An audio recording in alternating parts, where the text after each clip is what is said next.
Matindi ang sikat ng araw ng umagang yon habang nakapila kami ng aking lolo na si Lolo Lauro para sa mga trabahador na sasahod sa minahan ng ginto na pagmamay-ari ng mayamang si Donato.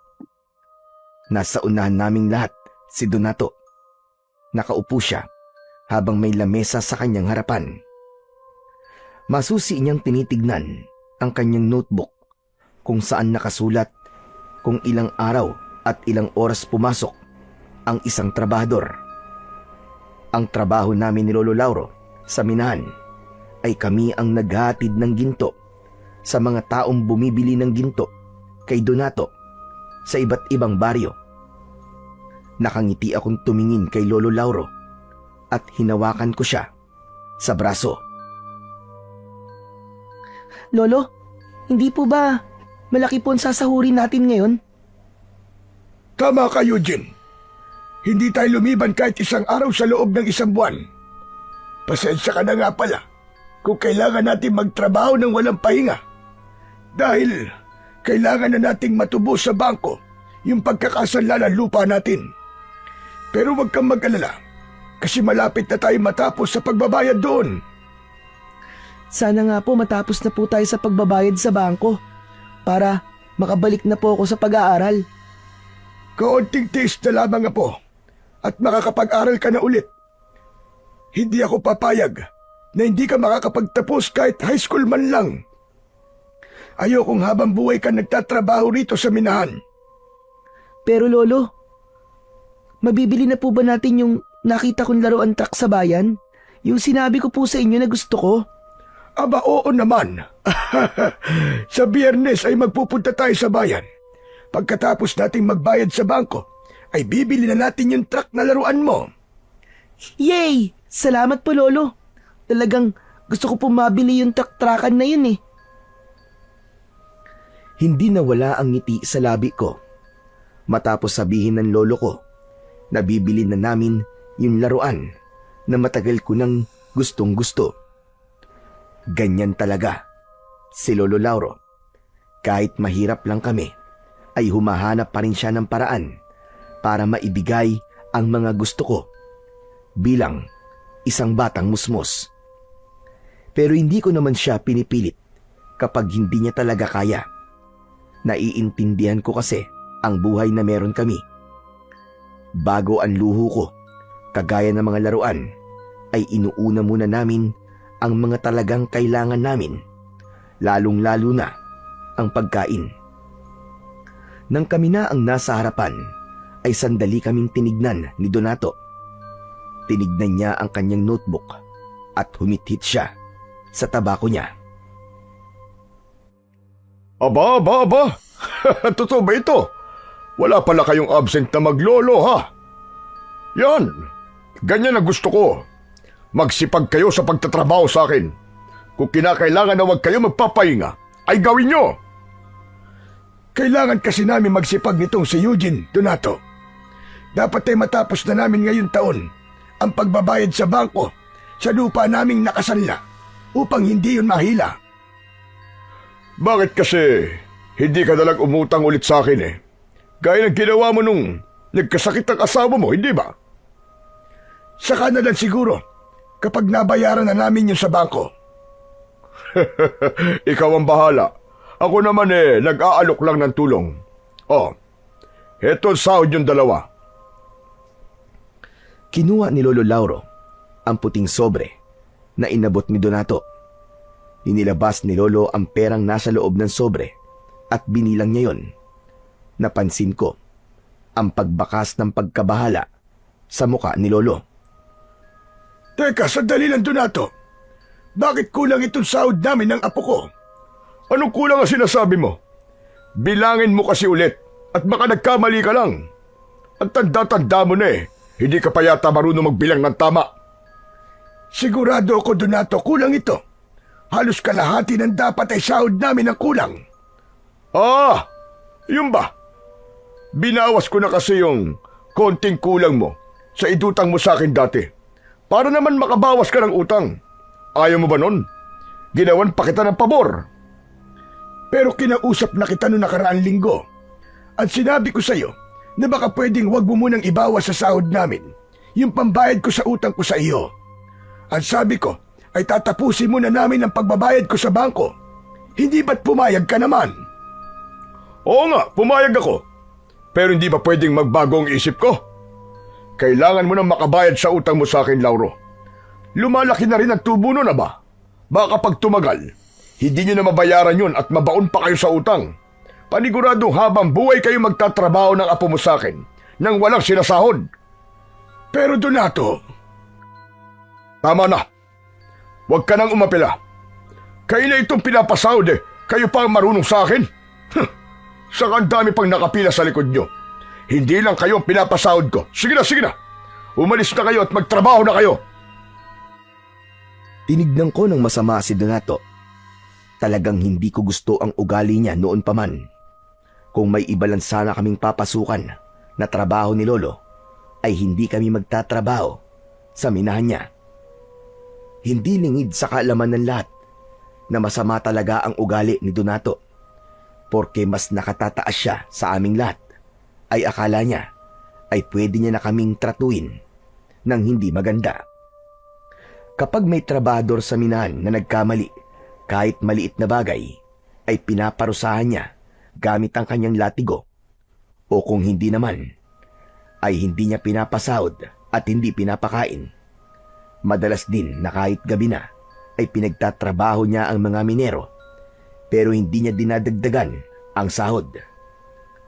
Kaya naman, palaging ipinapaalala sa akin ni Lolo Lauro na kung sakaling maging mayaman ako pagdating ng araw, ay wag na wag kong gagayahin ang ugali ni Donato. Nagulat ako nang tumingin si Donato sa akin. Nahuli niya akong nakatingin sa kanya ng masama. Hoy bata, ang sama mo makatingin ah. Bakit? Kaya mo na ba akong labanan? Para sa kaalaman mo, wala akong sinasando. Kahit bata ay pinapatulang ko. Nakikita mo ba itong latigo ko? Alam mo ba kung ilang tao na ang nahampas ko gamit ito? Donato, huwag mo namang takutin si Eugene. Bata pa siya. Wala akong pakialam kahit bata pa yung apo mo. Ang samad tumingin eh. Papalag na yata sa akin eh. Tinuturuan mo ba yan ang tamang pag-uugali? Tinuturuan po ako ng lolo ko ng tamang asal. Pero may kilala po ako na kailangan po maturuan ng tamang ugali. At sinong tinutukoy mo? Ako? Wala po akong sinabi na kayo po yun. Sa bibig niyo po yun ang galing. Abat, napakatabil talaga ng dila mo bata ka.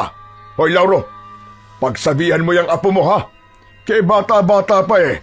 Napakasama na ng ugali. Pasensya ka na Donato. Eugene, tara na. Magsimula na tayong magtrabaho. Hinawakan ako ni Lolo Lauro sa braso at umalis na kami sa harapan ni Donato. Naglakad na kami papunta kay Mang Andoy na siyang nag-aabot sa amin ng mga ginto na dadalhin namin sa mga bumili noon sa iba't ibang baryo. Si Lolo Lauro lang ang lumapit kay Mang Andoy. Habang nag-uusap silang dalawa, ay lumapit ako sa kabayo na siyang sinasakyan namin ni Lolo papunta sa mga bumibili ng ginto kay Donato. Hinaplos ko ang muka ng kabayo. Naisip ko na kung may sapat sana kaming pera, ay hindi kami magtatrabaho ni Lolo Lauro sa malupit na si Donato. Baka meron kaming sariling taniman ng mga gulay o hindi naman kaya ay meron kaming sariling pwesto sa palengke. Hindi ko rin sana kailangan pang huminto sa pag-aaral at sigurado ko na makakapagtapos ako hanggang kolehiyo. Napapitlag ako nang marinig ko ang boses ni Lolo Lauro sa aking likuran. Tara na! 3 baryo ang kailangan natin puntahan. Ihuli na lang siguro natin itong San Agustin dahil ito ang pinakamalayo. Malayo nga po yun ah. Hindi po ba unang beses nating maghahatid doon ng ginto? Tama ka, Apo. Kaya paniguradong aabutin tayo ng hapon bago tayo makabalik. Kaya simulan na natin ang trabaho natin. Tinulungan ako ni Lolo na sumakay sa kabayo. Inabot niya sa akin ang isang bag na naglalaman ng mga ginto at saka siya naman ang sumakay. Habang naglalakbay kami sa unang baryo na pupuntahan namin, ay hindi ko napigilan ang magtanong kay Lolo. Lo, hanggang kailan po ba tayo magtatrabaho kay Mang Donato? Natatakot po kasi ako na baka isang araw, tayo naman po ang saktan niya kapag nagkamali tayo.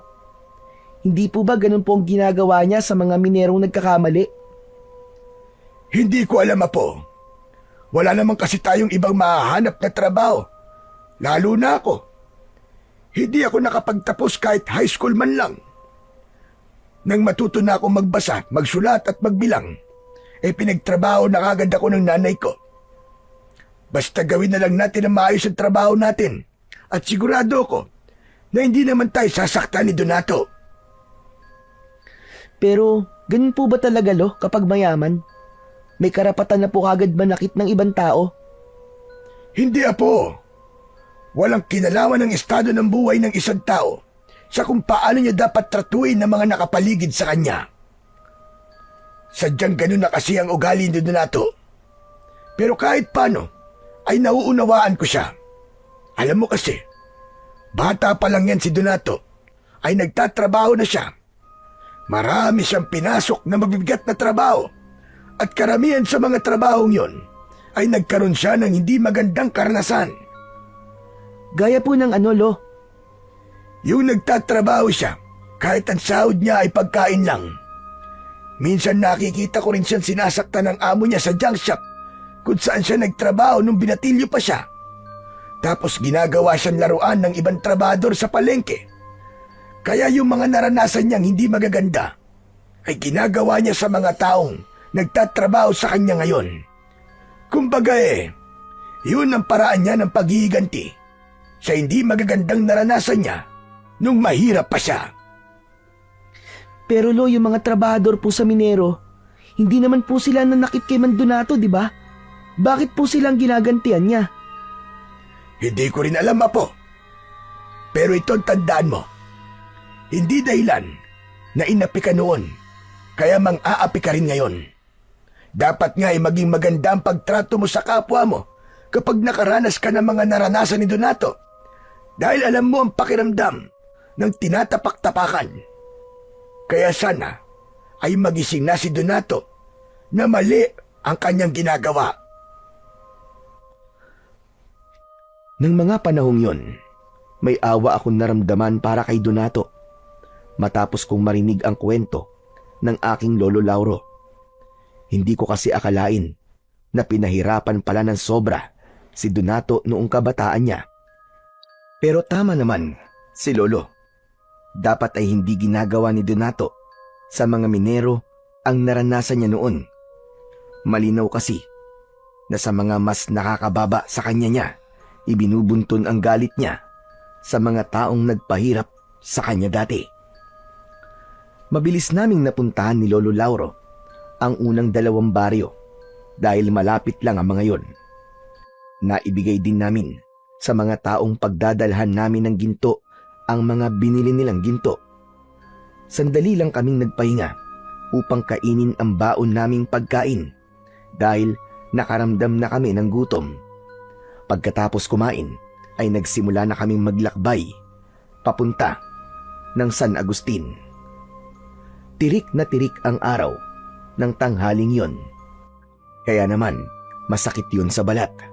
Pero tiniis namin yon ni Lolo dahil kailangang matapos namin ang aming paghatid ng ginto. Hapon na nang narating namin ang San Agustin. Kapansin-pansin ang katahimikan sa baryong yon. Kakaunti lamang ang mga taong nasa labas at pinagtitinginan nila kami dahil siguro sa bagong muka kami sa baryong yon. Nagtanong-tanong si Lolo Lauro sa mga tao roon kung saan nakatira si Ramona at madali namang naituro sa amin ang bahay ng pagdadalhan namin ng ginto. Huminto ang kabayong sinasakyan namin sa isang bahay na gawa sa kahoy at ang bubong ay pawid. Naunang bumaba si Lolo. Sa kanya ako tinulungang makababa. Lumapit kami sa gate na gawa sa kawayan. Tao po! Tao po! May tao ba riyan? Bumukas ang pinto ng bahay. Lumabas ang isang matandang babae na may maaliwalas na muka. Maayos na nakapusod ang buhok niya sa likod. Lumapit ang matandang babae sa amin. Abay, sino kayo? Anong kailangan nyo? Dito ba nakatira si Ramona? Dito kasi kami itinuro ng mga tao. Ako si Ramona. Anong kailangan nyo sa akin? Kami ang tagatid ng ginto mula sa minahan ni Donato. Dala na namin ang mga gintong binili niyo sa kanya. Ako nga pala si Lauro. At ito naman ang apo ko si Eugene. Eto na pala yung mga gintong binili niyo. Inabot ni Lolo Lauro kay Aling Ramona ang isang maliit na sisidlan na gawa sa makapal na uri ng tela. Agad namang tinanggap yun ni Aling Ramona. Binuksan niya ang sisidlan at napangiti siya nang makita ang mga ginto sa loob. Dako, maraming salamat. Pakisabi kay Donato, maraming salamat. Nagbayad na pala ako kay Donato at buo ko nang nabayaran ang mga gintong ito. Oo, nasabi na yan sa amin ni Andoy. Maraming salamat din. O siya, sige. Aalis na pala kami ng apo ko. Aling Ramona, pwede po ba kaming makiinom ng tubig?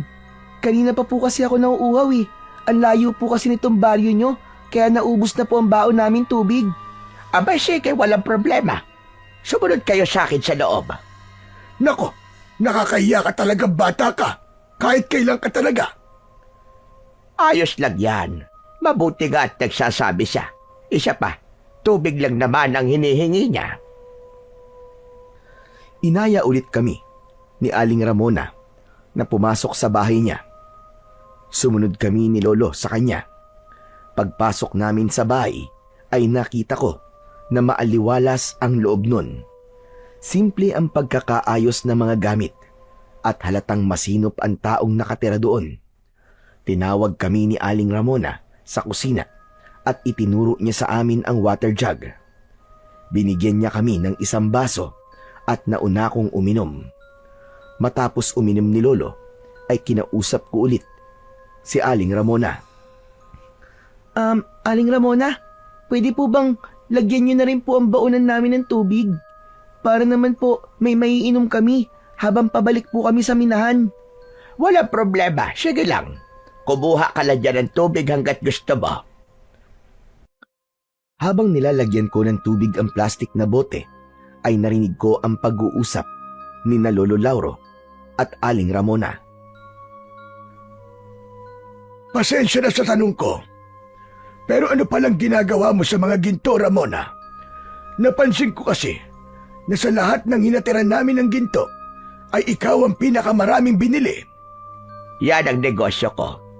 Bumibili ako ng ginto sa minahan, tapos ay ipinagbibili ko rin sa mga gumagawa ng alahas.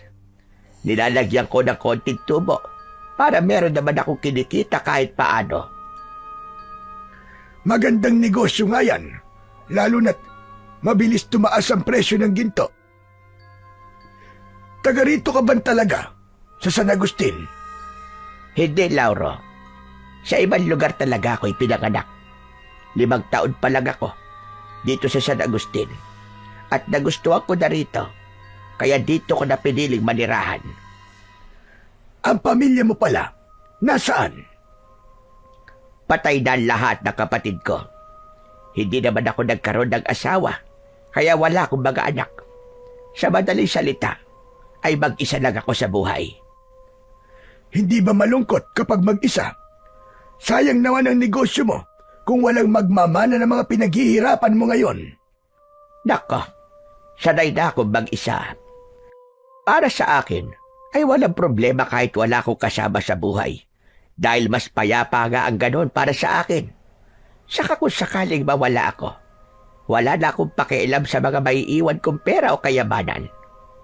Teka, ano ba ito? Isa ba itong interview? At ang dami mong tanong. Pasensya ka na. Masyado ko nawili sa pagtatanong. O ano, Eugene? Tapos ka na bang maglagay ng tubig dyan?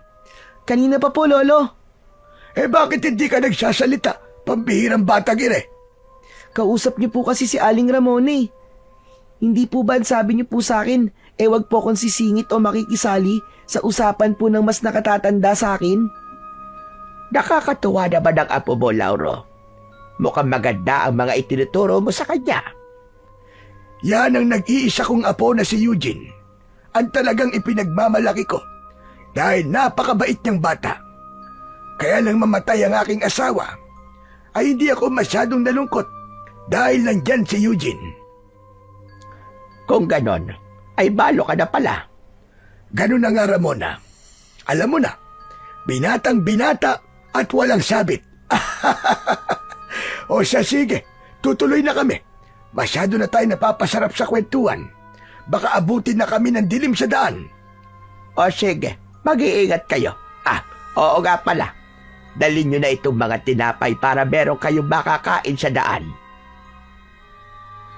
Kinuha ni Aling Ramona ang isang supot ng tinapay na nasa ibabaw ng kanyang lamesa. Ayaw pa sana yung tanggapin ni Lolo Lauro, pero naging mapilit si Aling Ramona. Kaya wala nang nagawa si Lolo, kundi kunin ang tinapay. Matapos naming magpasalamat kay Aling Ramona, ay umalis na kami ni Lolo. Sumakay na kami sa kabayo at nagsimula na kaming maglakbay pabalik sa minahan para mag-report kay Donato. Salamat naman at tapos na ang trabaho natin ngayong araw. Makakapagpahinga na rin tayo. O ano, Eugene? May gusto ka bang ulam? Parang gusto ko po ng tortang sardinas, Lolo. Aba, tortang sardinas lang talaga. Ayaw mo ba ng adobong manok? Wag na po muna. Ang mahal po ng manok ngayon eh. Hindi po ba magbabayad pa po tayo sa bangko? Aba, oo nga pala. Nako, pasensya ka na pala kung hindi mo na natin mabibili yung laro ang gusto mo. Ayos lang po yun. Unahin na po muna natin yung mga importanteng bagay. Pero Lo, ang bait po ni Aling Ramona, no? Sa dami na po nang natira natin ng ginto, siya lang po ang nagbigay sa atin ng tinapay. Tama ka dyan, Iyo. Mabait nga siyang talaga. Saka parang may gusto po kayo sa kanya, Lo. Ang dami niyo po kasing tanong sa kanya eh. Halatang interesado po kayo sa kanya. Saka iba po yung ngiti niyo kanina nang nalaman niyo pong wala po siyang asawa. Hoy, ano ka bang bata ka, magtigil ka nga. Masyado kang malisyoso. Siyempre, paniguradong hindi yun ang huling beses na artira natin siya ng ginto. Kaya dapat ay maging maganda ang pakikitungo natin sa kanya. Saka, bakit alam mo ng mga ganyang bagay ha? 11 anyos ka pa lang, baka nakakalimutan mo. Lolo naman, syempre alam ko na po yun. May crush na nga po ako eh. Crush ka dyan. Pero wala namang problemang magka-crush. Basta hanggang crush lang muna. Huwag ka muna mag-aasawa. Wag po kayong mag-alala, Lo, kasi hindi pa po ako mag-aasawa. Pero mukhang kayo po ang mag-aasawa ulit kasi nakilala niyo po si Aling Ramona. Malakas na natawa si Lolo Lauro sa mga sinabi ko. Nagpatuloy ang aming masayang kwentuhan hanggang sa makarating na kami sa minahan. Nang nakabalik na kami sa minahan, ay nag-report na kami kay Donato at nang masiguro niya na naibigay namin sa mga bumili ng ginto ang mga ginto, ay umuwi na kami ni Lolo sa bahay. Nakatira kami ni Lolo Lauro sa isang maliit na kubo. Maliit lang din ang lupang kinatatayuan nun. Agad na nagluto si Lolo ng pagkain namin para sa hapunan. At pagkatapos naming kumain, ay ako naman ang naghugas ng aming pinagkainan.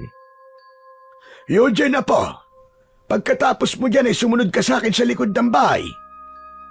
Tuturuan niyo na naman po ba akong gumamit ng agimat, Lo? Basta! Pumunta ka na lang doon pagkatapos mo maghugas dyan. Lumabas na si Lolo, habang ako naman ay tinapos ko na ang aking ginagawa. Pinunasan ko ang basa kong kamay at saka ko pinuntahan si Lolo sa likod ng bahay. Nakita ko si Lolo na hawak ang kanyang agimat. Naikwento sa akin ni Lolo dati na ang agimat na yon ay ibinigay sa kanya ng isang mahusay na manunugis ng mga aswang. Sa lugar kasi kung saan lumaki si Lolo Lauro ay may mga aswang na umaatake. Nakitaan ng manunugis na yon ng potensyal si Lolo, kaya sinanay siya nito na makipaglaban sa mga aswang at gamitin ang agimat na yon. Ngunit dahil mas pinili ng pamilya ni Lolo na umalis sa lugar na yon, ay hindi nito naranasang makipaglaban sa mga aswang at nanatili sa pangangalaga niya ang agimat. Sabi ko na nga ba, tuturuan niyo na naman po ako sa paggamit ng agimat eh. Huwag ka nang magreklamo dyan at lumapit ka na rito. Hindi mo ba nakikitang bilog na bilog ang buwan ngayong gabi? Ngayon mo dapat mas pag-aralan ang paggamit ng aking agimat dahil kapag bilog ang buwan ay mas malakas ang kapangyarihan nito. Napipilitan akong lumapit kay Lolo Lauro. Napakamot ako sa likod ng aking ulo.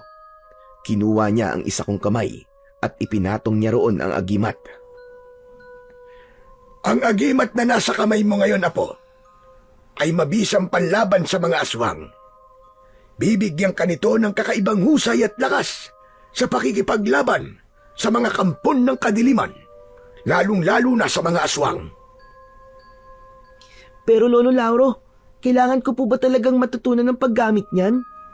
Hindi ko naman po yan kailangan eh kasi wala naman pong aswang dito sa baryo natin eh. Hindi porke walang aswang ngayon dito, ay wala nang darating na aswang sa hinaharap. Kailangan mong paghandaan ng araw na yon. Mas maganda na ngayon pa lang, ay handang-handa ka na.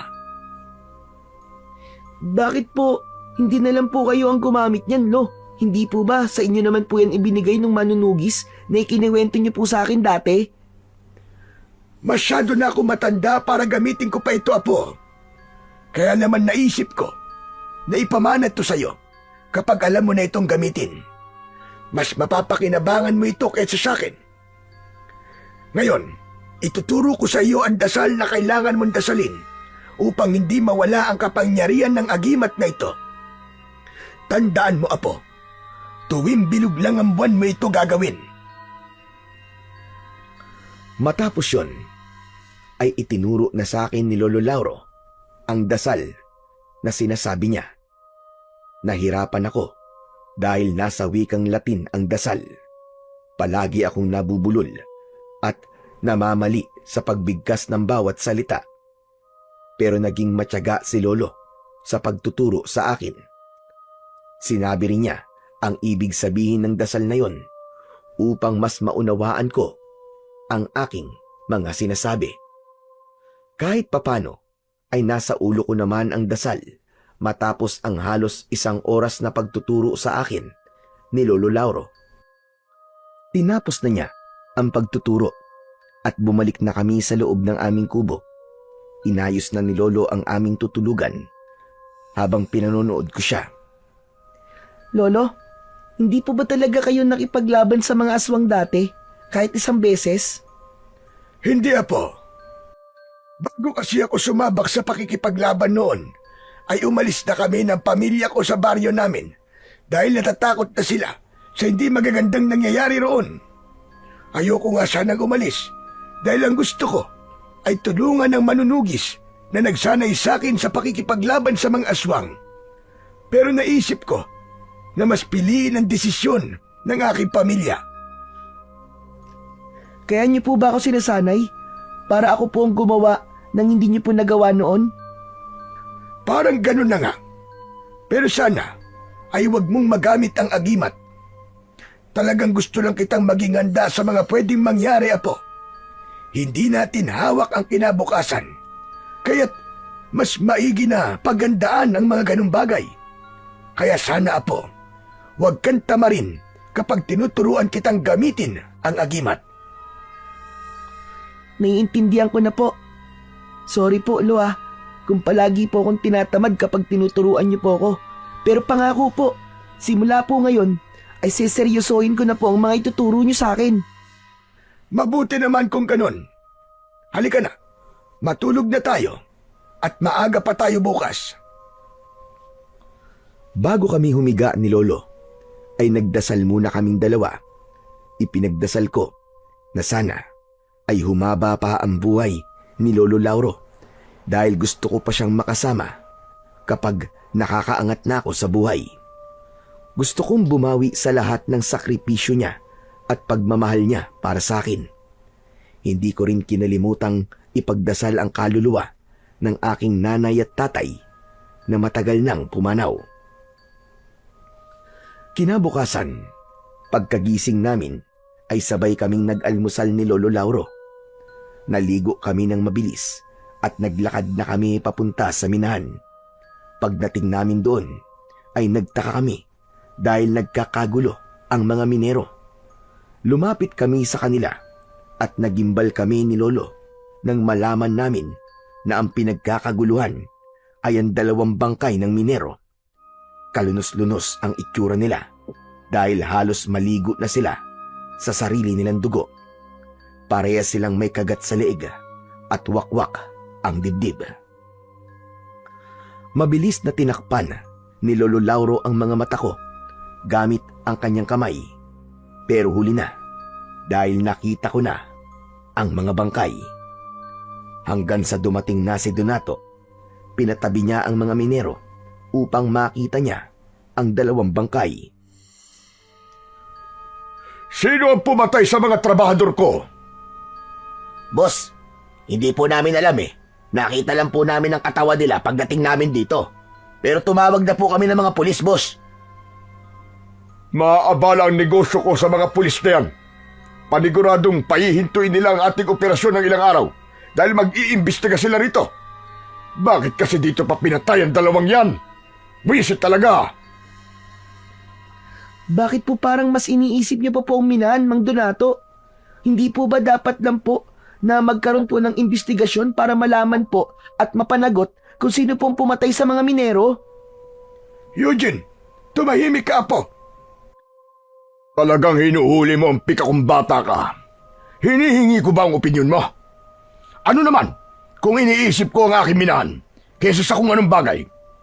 Tagdal mo, kung wala ang minahan na ito, magugutom kayo ng lolo mo.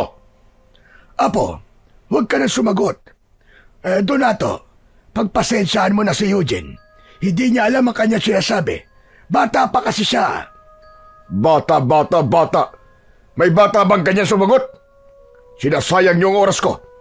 Bumalik na kayo sa pagtatrabaho bago dumating ang mga pulis. Bilisan niyo!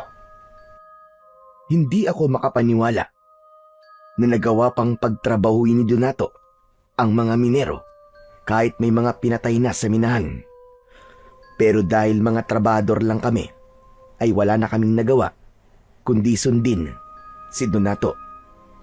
Kinuha na lang ni Lolo ang mga gintong ihahatid namin sa iba't ibang baryo at maya-maya ay umalis na kami sakay ng kabayo.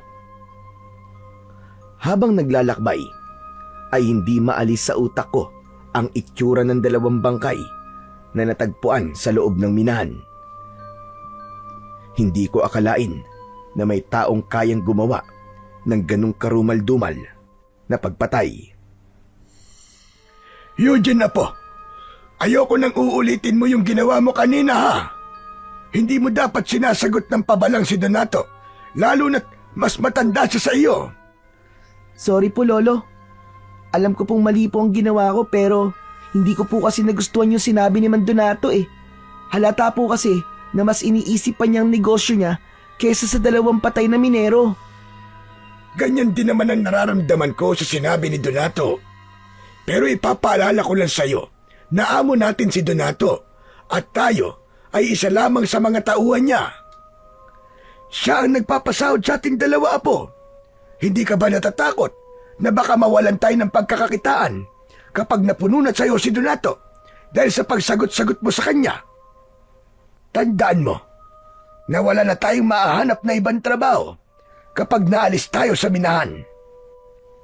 Sorry po talaga, Lolo. Hayaan niyo na po sa susunod, ititikom ko na po talaga ang bibig ko. Kahit may sabihin pa po si Mang Donato na hindi maganda.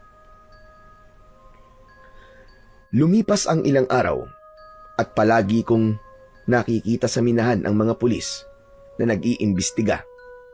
Sobra akong na-curious kung sino ang salarin sa patayang nangyari sa minahan.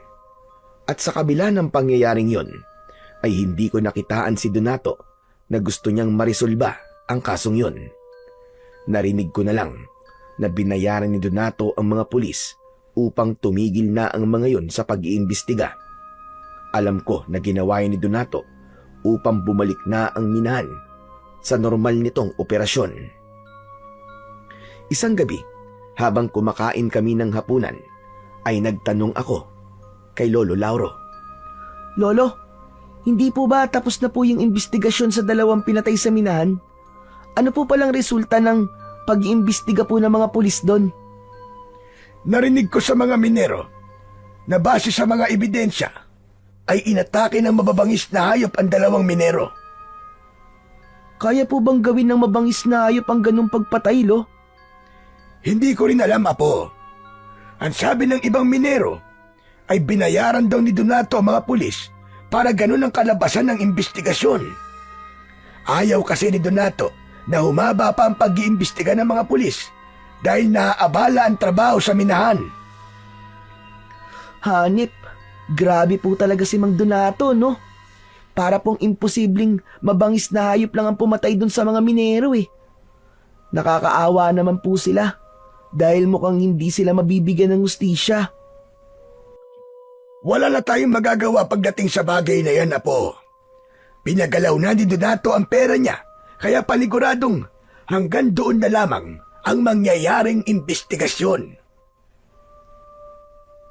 Nalungkot ako sa mga nalaman ko.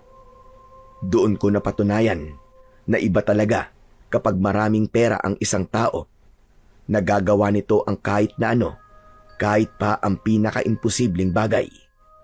Inakala naming lahat na yun na ang una't huling beses na may papatayin sa minahan. Pero makalipas ang ilang araw, ay isang minero na naman ang natagpo ang walang buhay. Ang masaklap pa nun ay nawala ang mga gintong nakatago sa minahan. Nang dahil sa pangyayaring yon, ay naggalit talaga ng gusto si Donato. Kaya agad siyang nagpatawag ng pagpupulong sa lahat ng nagtatrabaho sa minahan. Hindi ko na gusto nangyayari ngayon dito. Malinaw na hindi lang pagpatay ang pakay ng kung sinong hayop na yon, kundi pagnanakaw din.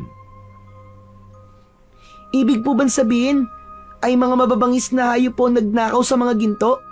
Kasi hindi po ba ang lumabas po sa investigasyon ay mababangis na hayop po ang pumatay dun sa unang minero? Manahimik ka, Eugene. Huwag mo nang dagdagan ang init ng ulo ko. Eugene, Apo, ano ba sinabi ko sa'yo? Tama na yan. Napayuko ako at pinilit ko na wag nang magsalita. Nararamdaman ko na mauulit pa ang patayan at pagnanakaw na to. Kaya kailangan mahuli na kung sino man ang gumagawa nito sa akin. Napakalaking halaga ng ginto ang nawawala. Kaya simula mamayang gabi, ay dadagdagan ang mga magbabantay dito sa minahan. Kung dati ay 2 o 1 lang ang nagbabantay, ngayon, gagawin ko ng 5. At kung sino man na makakahuli sa mamamatay tao na yon at magnanakaw na yon, ay magkakaroon ng gantimpala sa akin. Umugong ang bulungan ng mga minero. Marami ang natuwa dahil sa gantimpalang sinabi ni Donato. Kahit wala pang nakakaalam kung anong klaseng gantimpala yon. Ano namang gantimpala ang makukuha ng makakahuli sa kriminal, Donato? 50,000 piso. Agad kong ibibigay yon sa makakahuli sa magnanakaw ng mga ginto ko. Kaya kung ako sa inyo, ayusin ninyo ang inyong pagbabantay para kayo ang makakuha ng gantimpala. At siguraduhin nyo na hindi na ulit ako mananakawan. Mamaya, bago kayo umuwi, ay sasabihin ko kung sino ang 5 magbabantay dito mamayang gabi. Sige na, bumalik na kayo sa inyong trabaho. Nagsimula na kami maglakad ni Lolo Lauro para kunin ang mga gintong ihahatid namin sa iba't ibang baryo. Ngunit bago yun, ay nagtanong ako sa aking Lolo Lauro. Lolo, malaki na po ba ang 50,000 piso? Para sa mga kagaya nating mahihirap, ay malaking halaga na ang perang yon. Kung may ganun tayong pera, ay mababayaran na natin ang utang natin sa bangko at meron pang sosobra. Wow, kung ganun, tayo po pala ang dapat na makahuli ron sa nagnakaw ng ginto ni Mang Donato. Anong tayo? Ako lang. Sa tingin mo ba ay papayagan kitang magbantay dito sa minahan para manghuli ng kriminal? Masyadong delikado dahil bata ka pa. Eh kayo nga po, Lo, sobrang tanda na eh. Hindi po ba delikado rin yun sa inyo? Kasi mahina na po kayo? Tumahimik ka nga. Napakarami mo talagang alam, bata ka. Kaya palaging naiinis sa si Donato eh. Ang mabuti pa ay saka na natin yan isipin. Magtrabaho na muna tayo para madali tayo matapos. Patuloy kong inisip ang perang gantimpala na makukuha ng makakahuli sa kriminal.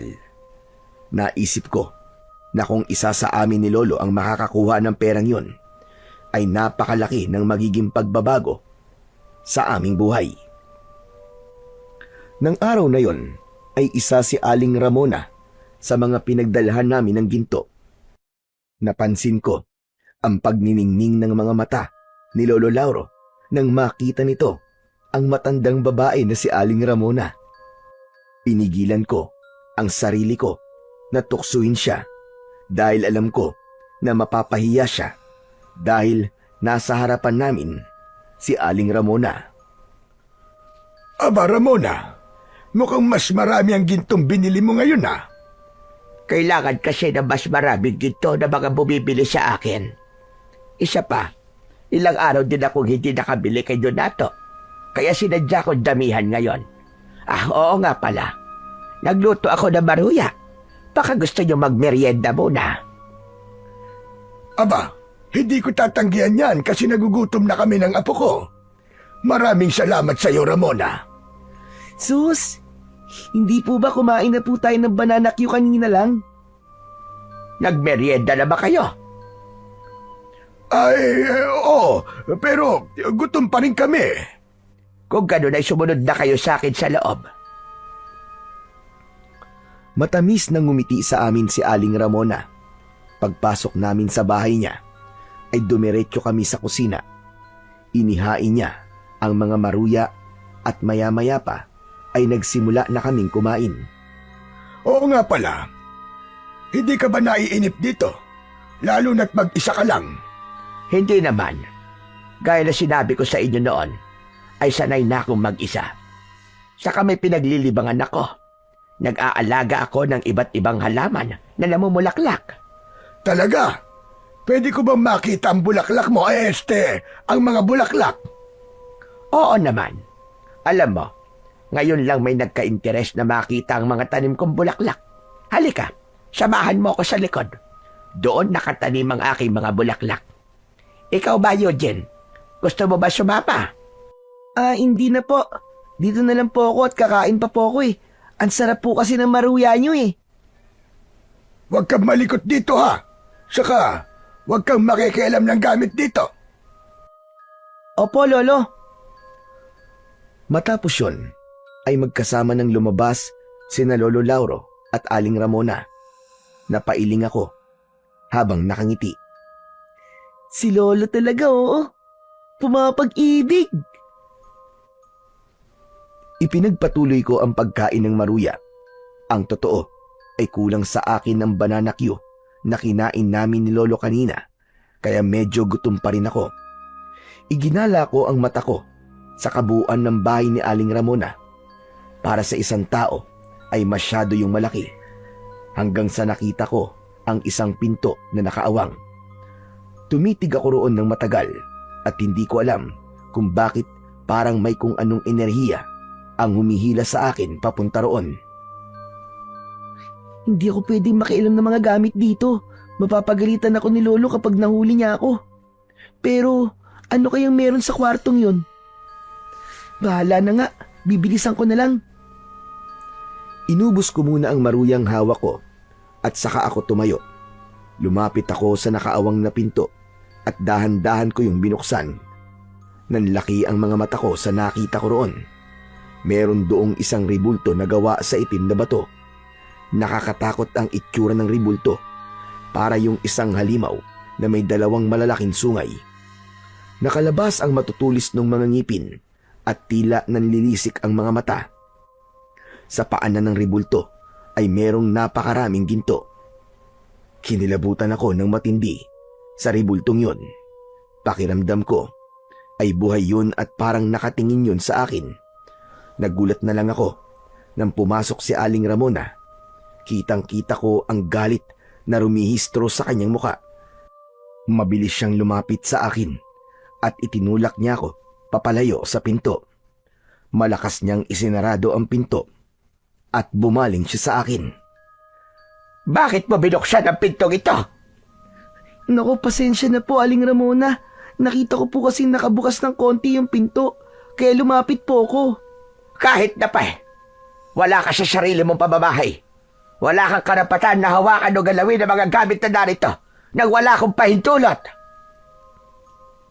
Teka, ano bang nangyayari rito? Lumapit sa amin si Lolo Lauro. Nakakunot ang kanyang noo at halatang naguguluhan. Eto nga pa mo. Talaga bang tinuturuan mo yan ang tamang asal? Bakit? Ano ba nangyari? Nahuli ko siya. Napapasok sana sa kwarto ko. Ano ka mo? Totoo ba yun, Eugene? Wala naman po akong masamang gagawin eh. Nakita ko lang po na nakabukas po yung pinto, kaya naisipan ko pong sumilip. Gusto ko lang pong makita ang loob ng kwartong yan. Maniwala po kayo. Wala po akong hinawakan na kahit na anong gamit. Kahit na ano pang dahilan mo, ay mali pa rin ang ginawa mo. Humingi ka ng tawad kay Ramona. Nakakahiya ka. Sorry po, Aling Ramona. Patawarin niyo na po ako. Pangako, hindi ko na po uulitin. Umalis na lang muna kayo. Nasira na ang araw ko dahil sa iyo, Eugene. Pasensya ka na talaga, Ramona. Hayaan mo at pagsasabihan ko ang apo ko. Tara na, Eugene. Umalis na tayo.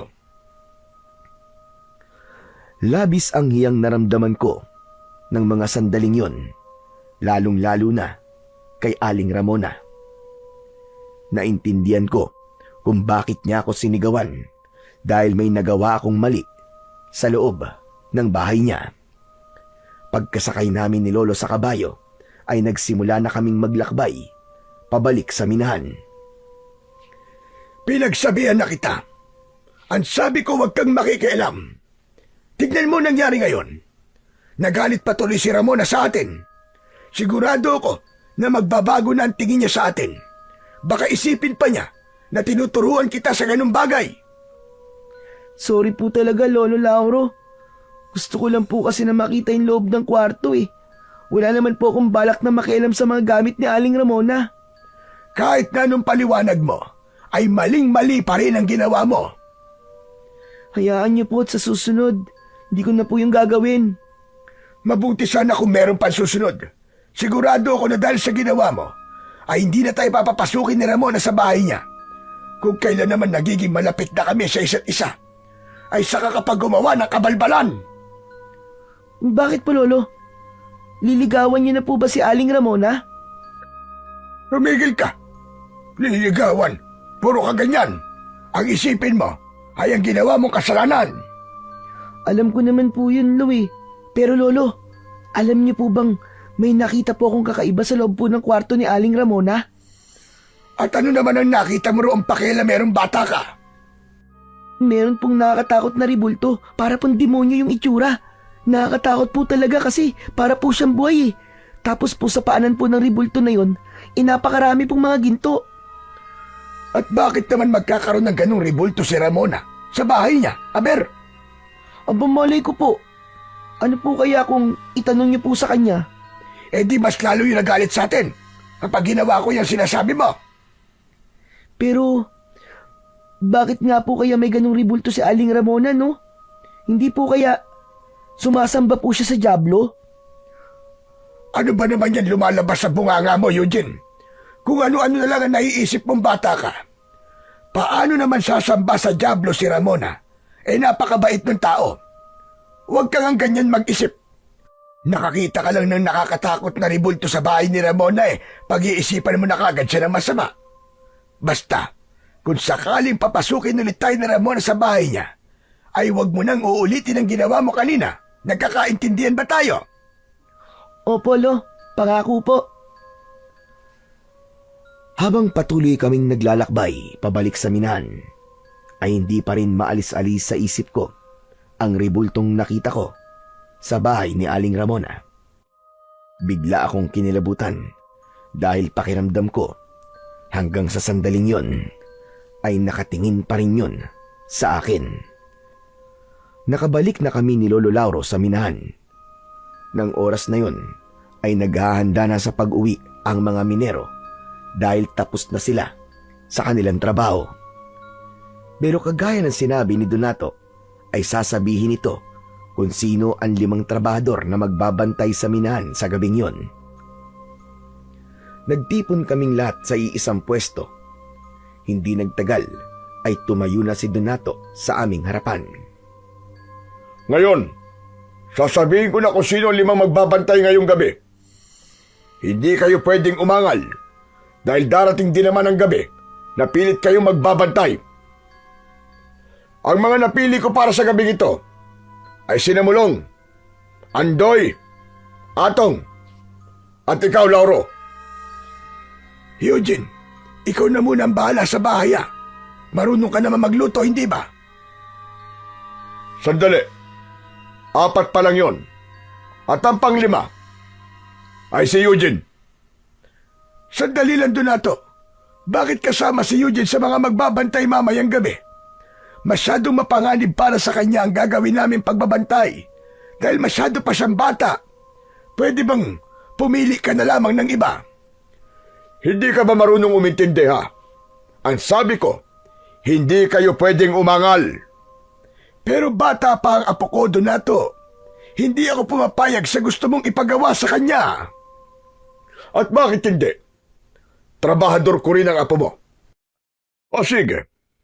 Gusto mo bang huwag kong pagbantayin si Eugene ngayong gabi at sa mga susunod na gabi ko na siya itatalaga sa pagbabantay? Pero ipapaalala ko lang sa iyo na iba-ibang grupo magbabantay kada gabi. Kaya maliit ang tsansang magkasama kayong dalawa sa pagbabantay kung hindi siya magbabantay ngayong gabi. Hindi ba dapat matuwa ka pa na pinagsama ko kayo sa isang grupo? Lolo, pumayag na po kayo. Huwag po kayong mag-alala. Mag-iingat na lang po ako. Hindi na nagawang magsalita pa ni Lolo Lauro, pero ramdam ko ang matindi niyang pagtutol na isama ako sa mga magbabantay sa minahan. Meron pa bang aapela sa inyo? Kung wala na ay umuwi na ang mga hindi magbabantay dito sa aking minahan.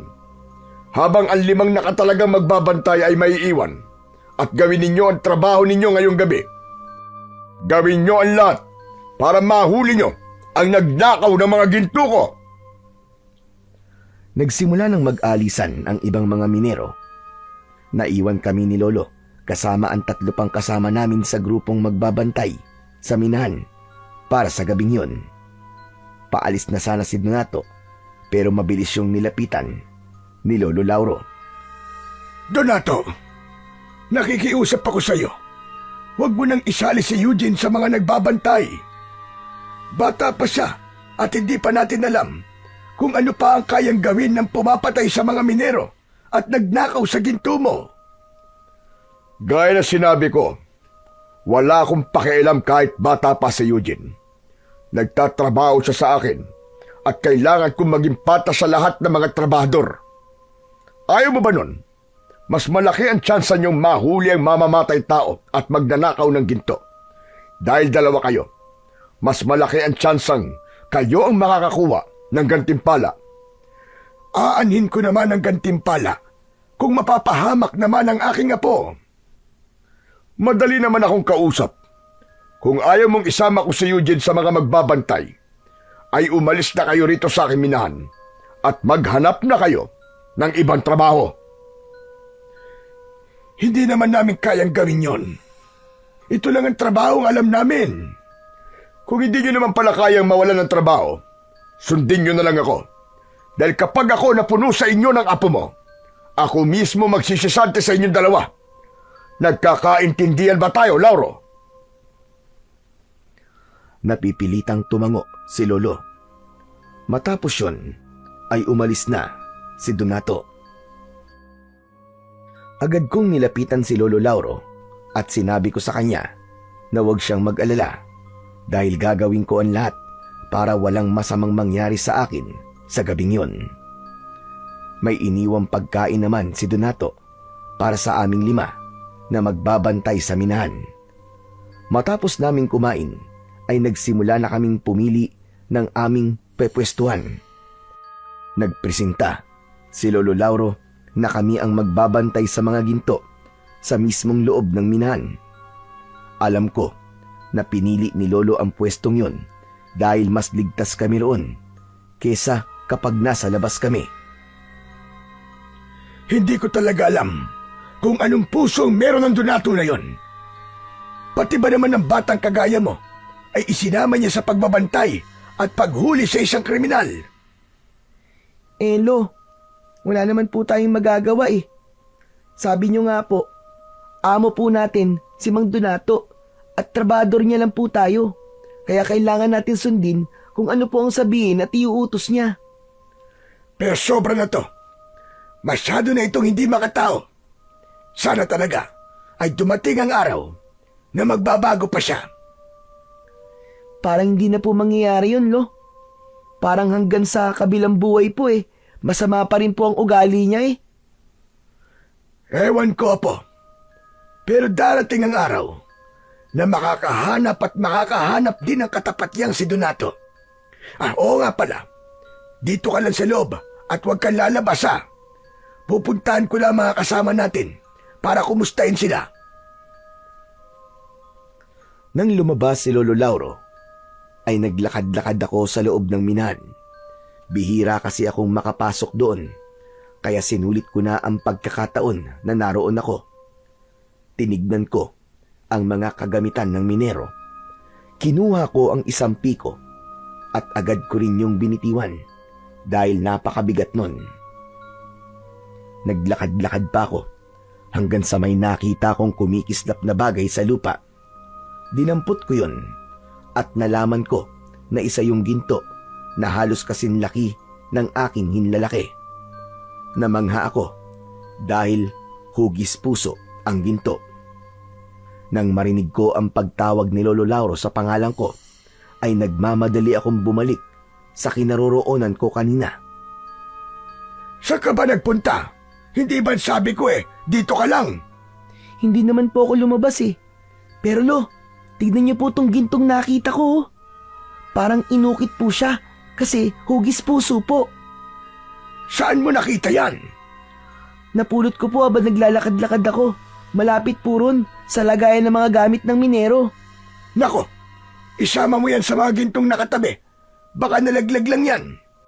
Alam ni Donato kung gaano karami ang mga gintong nakukuha rito. Kapag nalaman niyang kulang ang mga yon, ay magwawala na naman yun sa galit. Sinunod ko ang sinabi ni Lolo. Inilagay ko ang gintong napulot ko sa kahon kung saan nakalagay ang iba pang mga ginto. Naupo kami ni Lolo Lauro sa isang sulok. Makalipas ang halos 1 oras, ay nakaramdam na ako ng antok. Napansin naman yon ni Lolo Lauro at sinabi niya sa akin na kung gusto ko ay pwede naman daw akong matulog. May nakita akong sako at yun ang inilatag ko sa lupa at doon ako humiga. Hindi nagtagal ay nakatulog na kagad ako.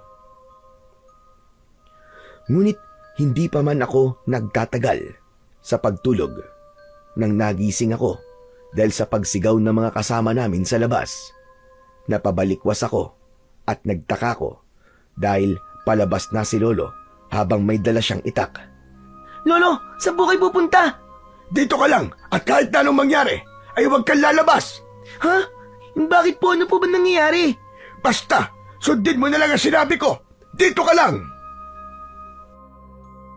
Nagmamadaling lumabas si Lolo Lauro habang naririnig ko pa rin ang pagsigaw ng mga kasama namin.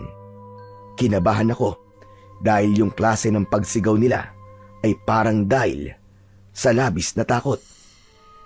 Ano kayang nangyayari dun sa labas? Bakit parang nagkakagulo sila ron? Hindi kaya nasa labas yung magnanakaw ng ginto ni Mang Donato? Nang dahil sa naisip ko na yon, ay nagkaroon ako ng kagustuhang malaman kung ano ba talaga ang nangyayari sa labas. Kaya sa kabila ng sinabi ni Lolo Lauro sa akin na bawal akong lumabas, ay lumabas pa rin ako. Nagtago ako sa likod ng isang malaking bato. Pagsilip ko roon, ay nakita ko ang isa sa mga minero na nilalapa ng isang nakakatakot na nilalang. May mahahabang kuko ang nilalang na yon at ginamit nito yon para wakwakin ang dibdib ng minero. Bukod doon ay matutulis din ang mga ngipin niya at ang mukha niya ay parang sa isang mabangis na halimaw. Mabilis na tumakbo si Lolo Lauro papunta sa inaataking minero at nang makita ng nilalang si Lolo Lauro ay mabilis na tumakbo ang nakakatakot na nilalang. Takot na takot ako sa aking nakita. Nang lapitan ni na Lolo at ng iba pang mga kasama ang walang buhay na minero, ay agad nila yung binuhat at dinala sa malapit na bukana ng mismong minahan. Kahit nakita ako ni Lolo Lauro, ay hindi niya ako pinansin dahil nakatuon ang atensyon niya sa naging biktima ng halimaw. Kahit halatang walang buhay na ang minero, ay binugahan pa rin nila ng hangin ang bibig nun. Sa huli, ay sumuko na lamang si Lolo Lauro. Wala na. Patay na siya. Patay na si Andoy. Lolo, ano po yung umatake kay Mang Andoy? Bakit po ganun ang itsura niya? Hindi ako maaaring magkamali. Sigurado ako na aswang ang halimaw na yon. Aswang ang pumatay kay Andoy at sa iba pang mga minero. Maraming beses na ako nakakita ng aswang at ganun ang halimaw na umatake kay Andoy. Bumakas ang takot sa mukha ng dalawa pang minero habang si Lolo Lauro ay matiim na nakatingin sa bangkay ni Mang Andoy. Pinakuha ako ni Lolo ng mga sako upang gamitin na pantakip sa bangkay.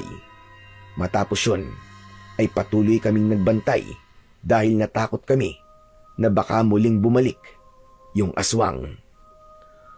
Sa awa naman ng Diyos ay hindi na bumalik yung aswang. Hindi siguro niya inakala na maraming magbabantay sa minahan ng gabing yun. Pagsapit ng umaga ay dumating na ang mga minero at si Donato. Nagulat ang lahat nang makita nila na wala ng buhay si Mang Andoy. Ano nangyari rito kagabi? Ha, Lauro? Bakit patay na si Andoy? Donato, bumalik kagabi yung nagnakaw ng mga ginto mo at pumatay sa mga minero. Nasaan ang hayop na yon? Nahuli niyo ba? Hindi namin siya nahuli. Nakatakas siya. Nahuli rin kami para tulungan si Andoy. Nang susuguri na namin siya, ay bigla siyang tumakas. Mga inutil! Bakit niyo pinakawalan? Kaya nga dinamihan ko na magbabantay dito para hindi na kayo matakasan. Tapos ngayon, sasabihin mo na nakatakas. Mga wala kayong silbi.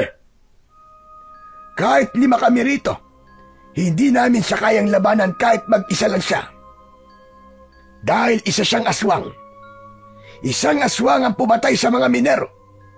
Malamang, ang aswang din na yon ang kumuha sa mga ginto mo. Ano ka mo? Aswang? Anong aswang ang sinasabi mo? Malamang sinasabi mo lang yan para pagtakpan ang kapalpakan nyo. Nagsasabi po ng totoo si Lolo. Aswang po talaga ang umatake rito kagabi. Dapat po kasi, sinamahan niyo po kami para nakita niyo po mismo ang aswang. Kahit po ang dalawa namin kasama kagabi, ay mapapatunayan po na totoo po ang mga sinabi po ni Lolo. Sumali na rin sa usapan ng dalawang minero na kasama namin sa pagbabantay nung nakaraang gabi. Sinabi nila na totoo ang lahat ng sinabi ni Lolo Lauro dahil doon ay sandaling natigilan si Donato habang bakas sa mukha niya ang pagkagimbal. O sige, sabihin na natin na naniniwala na ako sa mga sinasabi ninyo. Aswang nga siguro pumatay sa mga minero at nagnakaw sa mga ginto ko. Eh yung pagpatay niya sa mga minero, naiintindihan ko yun kung bakit niya yung ginawa. Dahil isa siyang aswang. Pero paano niya ipapaliwanag ang pagnanakaw niya sa mga ginto ko? Ano naman ang gagawin ng isang aswang sa mga ginto? Yan ang hindi namin alam, Donato. Pero sigurado ko na may ginagawa siya sa mga ginto. Pero hindi na siguro importanteng malaman pa natin yon. Ang kailangan natin pagtuunan ng pansin ay kung paano natin mapapatay ang aswang na yon. Trabaho niyo ang bantayan ng aking minahan. Kaya kayo mag-isip ng paraan kung paano niyo papatayin ang aswang na yon. Hala, sige na. Bumalik na kayo sa trabaho niyo. Tumawag na rin kayo ng pulis para maalis na ang katawan dito ni Andoy. Sinunod na lang namin ang sinabi ni Donato. Hindi ako makapaniwala na ang pagtatrabaho pa rin ang inuna niyang isipin sa kabila ng hindi magandang nangyari sa minahan. Mabilis na lumipas ang mga oras at nang dumating na ang oras ng aming pag-uwi ay muli kaming tinipon ni Donato upang sabihin niya kung sino ang bagong 5 trabahador na magbabantay sa minahan mamayang gabi. Dahil hindi na kami magbabantay ni Lolo sa minahan, ay dumiretso na kami ng uwi sa aming bahay. Parehas kaming nangihina dahil wala pa kaming tulog. Mabilis na nagluto si Lolo ng aming hapunan at pagkatapos ay nagsimula na kaming kumain. Alam kong inaantok ka na, Eugene, Apo. Pero pagkatapos natin kumain, ay huwag ka munang matutulog. Ha? Bakit po? May gagawin pa po ba tayo? Ipapasa ko na sa iyo ang pagmamayari ng agimat ko. Sa tingin ko, ay dumating na ang tamang panahon para tuluyan ko ng ipasa sa iyo ang agimat. Dahil po ba sa aswang na umaatake sa minahan? Ganun na nga. Mas makakabuti na meron kang proteksyon at kung sakali na dumating ang sitwasyon na kailangan mong ipagtanggol ang sarili mo, ay kampante ako na kaya mong lumaban. Hindi na ako umapila sa gustong mangyari ni Lolo Lauro. Napagtanto ko na kailangan ko ang kapangyarihan ng agimat ni Lolo. Lalo na't hindi kami sigurado kung baka sa mga susunod na gabi ay umatake na rin ang aswang sa mismong baryo namin. Kaya pagkatapos namin maghapunan ay nagtungo kami sa likod ng bahay. Doon ay sinimulan na ni Lolo Lauro ang ritual ng pagpapasa ng agimat sa akin. Kinuha niya ang aking kamay at sinugatan niya ang palad ko gamit ang isang patalim. Ipinatak niya ang dugo ko sa mismong agimat habang umuusal siya ng dasal. Ang sunod niyang ginawa ay isinuot niya sa leeg ko ang agimat. May naramdaman akong kakaiba sa loob ng aking katawan. Uminit ng kaunti ang dibdib ko na para bang may kung anong enerhiya ang biglang nabuhay doon. Napahawak ako sa dibdib ko habang nakangiwi. Lolo, parang mainit po ang dibdib ko ah. Saka, nahihirapan po akong huminga, Lolo. Huwag kang mabahala dahil magandang senyalis yan. Ibig sabihin ay unti-unti nang dumadaloy sa katawan mo ang kapangyarihan ng agimat. Tinanggap ka na nito bilang bago nitong tagapangalaga. Hindi naman permanente ang pakiramdam mo na yan. Mawawala rin yan mamaya. Basta tandaan mo, Eugene, bilang bagong tagapangalaga ng agimat na yan, ay may responsibilidad kang ipagtanggol ang mahihina laban sa mga kampon ng kadiliman, lalong-lalo na sa mga aswang. Gamitin mo lamang yan sa kabutihan at hindi para manlamang ng iyong kapwa. Nangangako po ako, Lolo. Nagagawin ko po ang lahat para hindi po kayo mapahiya na sa akin niyo po ipinagkatiwala ang agimat niyo. Nakangiting tinapik ni Lolo Lauro ang balikat ko. Kaya hindi na siya nagsalita at nakita ko sa mga mata niya ang tiwala niya sa akin na kaya kong pangalagaan ang agimat na yon. Kinabukasan, pagdating namin ni Lolo sa minahan ay nagimbal na naman kami sa sumalubong sa amin. 2 sa nagbantay sa minahan ang pinatay ng aswang. Ayon sa mga nakaligtas, ay ninakaw din ng aswang ang mga ginto. Nang dahil sa pangyayaring yon, ay nagdesisyon na si Donato na sa bahay na nito itago ang mga ginto. Sa araw na yon, ay muli kaming nagpunta sa bahay ni Aling Ramona dahil kailangan naming maghatid sa kanya ng ginto. Mona, gusto ko palang humingi ulit ng tawad sa nagawa ng apo ko nung huling beses na nagpunta kami rito. Pinagsabihan ko na si Eugene at nangako siya na hindi niya na yun uulitin pa. Kalimutan na lang natin yun, Lauro. Sadyang ganun talaga mga bata. Masyadong makulit. Dumaan din naman tayo sa pagiging ganon. Eugene, pasensya ka na rin, iho, kung nasigawan kita. Hindi kasi ako sanay na may nakikialam sa mga gamit ko. Sorry din po, Aling Ramona. Promise po. Hindi ko na po uulitin yon. O siya, sige na. Kailangan na pala naming umalis. Dapat ay makabalik na kami sa minahan bago dumilim. Meron pa kasi doong pagpupulong na gagawin. Pagpupulong? Abay, para saan? Pipiliin kasi sa amin ni Donato kung sino magbabantay sa minahan mamayang gabi. Alam mo kasi, may aswang na sumasalakay sa minahan tuwing gabi at pinapatay ang mga minero. Pero sa palagay ko, mga ginto ang totoong pakay niya. Kailangan lang talagang patayin ang aswang na yon ng mga nagbabantay para makuha niya ang mga ginto. Nakakakilabot na ba ang sinasabi mo na yan? Kaya nga po, yung mga nakatagong ginto po sa minahan ay dinala na po muna sa bahay ni Mang Donato para doon po itago. Nasa bahay na ni Donato ang mga ginto. Oo, para hindi na makuha ng aswang. O paano, Ramona? Aalis na kami ng apo ko. Baka mapasarap pa ang ating kwentuhan dito. Lolo, sandali lang po. Naiihi po kasi ako eh. Aling Ramona, pwede po ba akong makigamit po ng banyo nyo? Abay, oo naman. Pumasok ka nila sa loob. Yung nag-iisang pinto sa kusina, ang banyo. Nagmamadali akong pumasok sa bahay ni Aling Ramona habang nagpatuloy sila ni Lolo sa pag-uusap sa labas. Agad akong nagtungo sa banyo. Mabilis akong natapos sa dapat kong gawin. At nang lumabas ako ng banyo, ay nakita ko yung pinto kung saan nakalagay yung nakakatakot na rebulto. Alam ko na bawal na akong pumunta roon, pero matindi ang bulong sa tenga ko na kailangan kong makita muli ang rebulto. Hindi ko na napigilan ang aking sarili at lumapit ako sa pinto. Marahan ko yung binuksan at tuloy-tuloy akong pumasok. Lumapit ako sa rebulto at naramdaman ko ang bahagyang pag-iinit ng agimat na suot ko.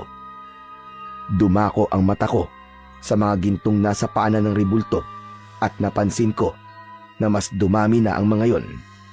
Napakunot ang noo ko ng isang pamilyar na ginto ang nakita ko roon. Yun yung hugis pusong ginto na nakita ko sa minahan.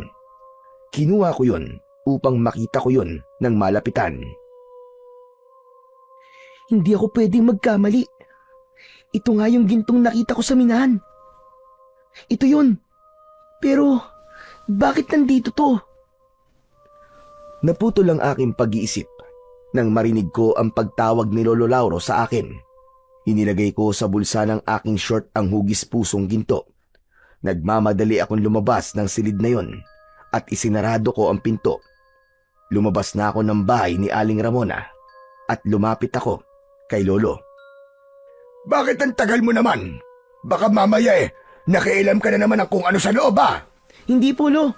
Napatagal lang po ako sa paggamit ko po ng banyo. Nagpaalam na kami kay Aling Ramona. Maya-maya pa ay nakasakay na kami ni Lolo sa kabayo habang pabalik sa minahan. Tahimik lang ako dahil iniisip ko pa rin kung paano napunta sa bahay ni Aling Ramona ang ginto na hugis puso. Gayong sa pagkakaalam ko ay kasama yon sa mga ninakaw ng aswang. Hanggang sa napagdugtong-dugtong ko na ang mga pangyayari.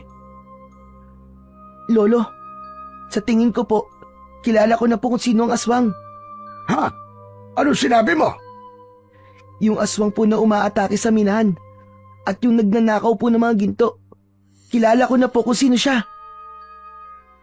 Baka naman kalokohan na naman yan ah.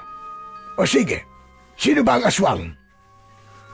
Mahirap pong paniwalaan, Lolo Lauro eh.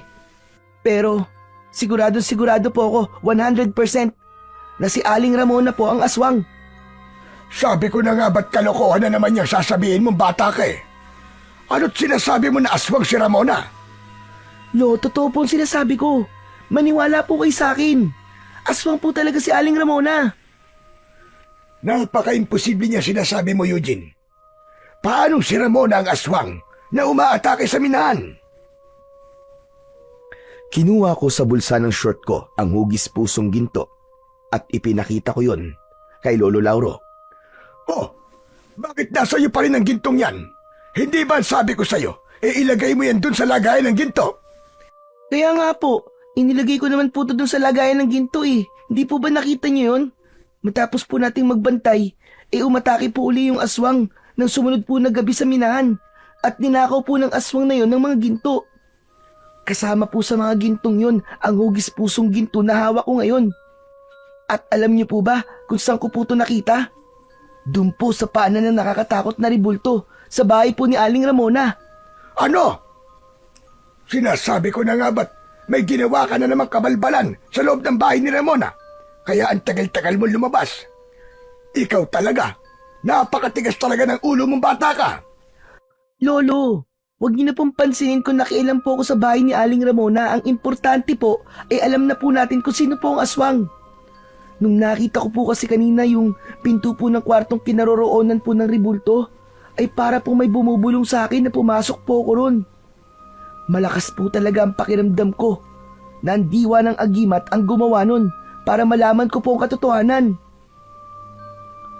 Sandaling natahimik si Lolo Lauro sa mga sinabi ko sa kanya. Ramdam ko na pinag-iisipan niya rin ng gusto ang mga nalaman niya sa akin. Ako naman ay sigurado sa aking mga sinabi, lalo na't pakiramdam ko ay ginagabayan ako ng agimat upang malaman ko ang totoo. Kung naramdaman mo na itinuro sa iyo ng agimat ang katotohanan, malaki ang posibilidad na tama mga sinabi mo, Apo. Hindi lang talaga ako makapaniwala nung una na si Ramona ang aswang dahil sadyang napakabait niya. Hindi po kaya naisip ni Aling Ramona na kailangan niyang magpanggap na mabait upang hindi siya mapagdudaan ng mga tao? Tama ka, Apo. At naging epektibo ang estratehiya niyang yon. Dahil nung sinabi mo sa akin na siya ang aswang, ay hindi kaagad ako naniwala. Ang ipinagtataka ko lang ay kung bakit ninanakaw niya ang mga ginto sa minahan at bumibili rin siya ng maraming ginto.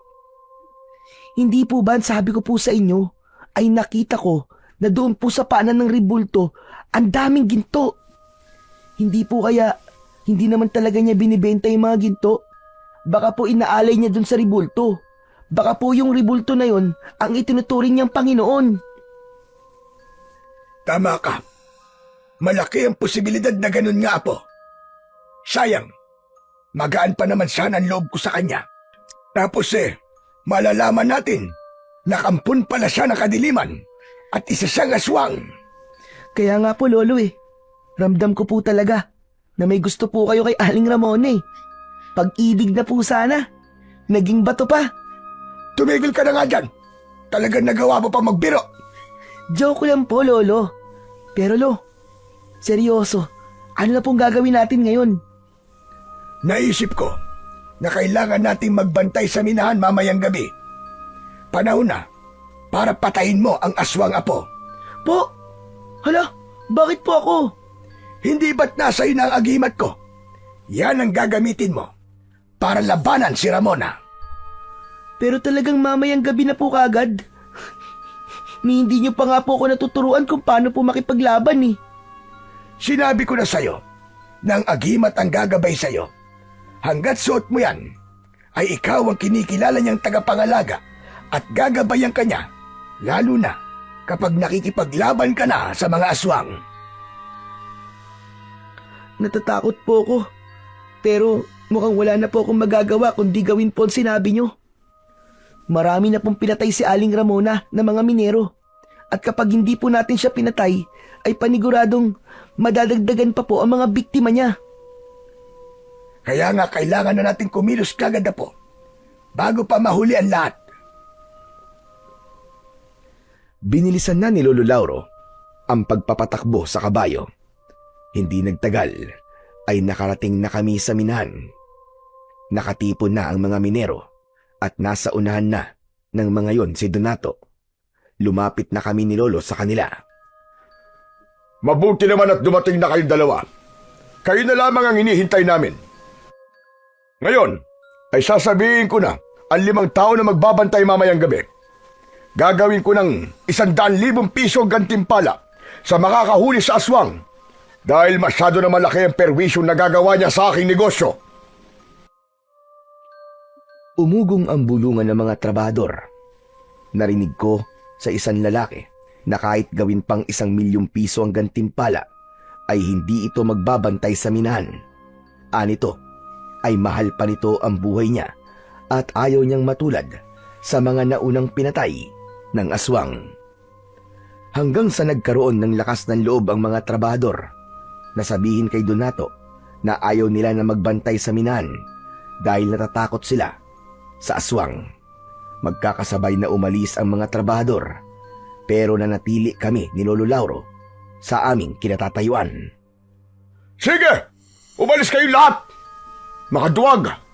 Mga wala kayong silbi! Huwag na kayo babalik dito kahit kailan! Hindi mo sila masisisi kung ayaw nilang magbantay dito mamayang gabi, Donato. Marami ng minero ang pinatay ng aswang na yon. May mga pamilya silang naghihintay sa kanilang bahay at sigurado ko na kahit taasan mo pa ang gantimpalang ibibigay mo sa makakahuli sa aswang, ay hindi pa rin magbabago ang isip nila. Ang dami mo sinasabing matanda ka.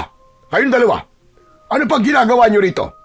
Umalis na rin kayo, kagaya ng mga walang kwenta at duwag na mga trabador ko. Kami na lang ni Eugene na magbabantay dito sa minahan mamayang gabi. Huwag kang mag-alala, dahil gagawin namin ang lahat para mahuli ang aswang na yon. Aba, teka ga, mukhang nagbago ang ihip ng hangin ah.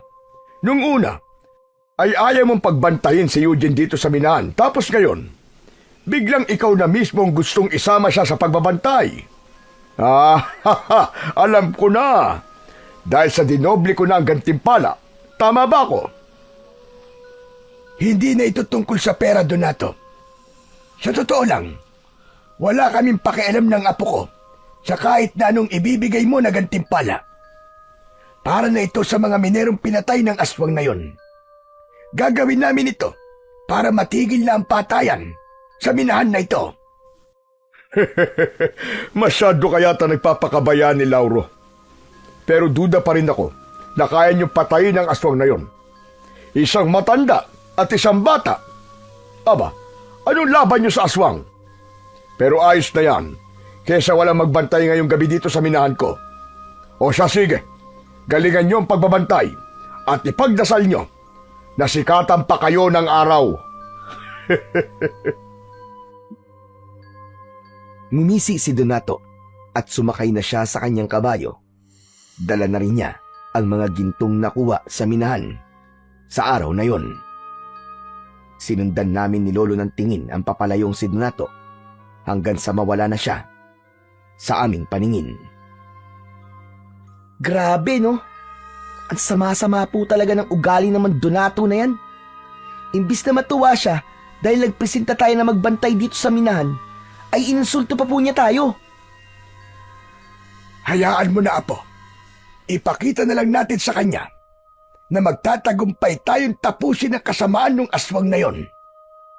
Ituon natin ang ating atensyon sa pagbabantay. Ang mabuti pa ay magdasal na muna tayo. Pinangunahan ni Lolo Lauro ang pagdadasal. Pumikit kami habang nakayuko.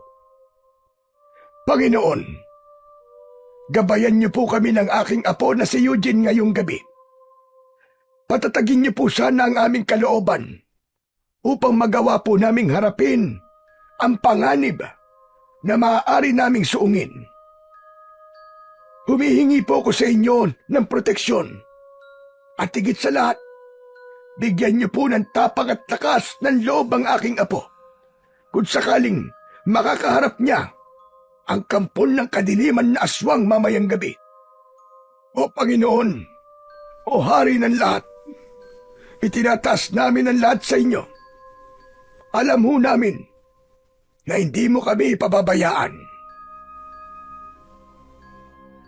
Matapos namin magdasal sa Panginoong Diyos, ay nagkaroon ako ng lakas ng loob.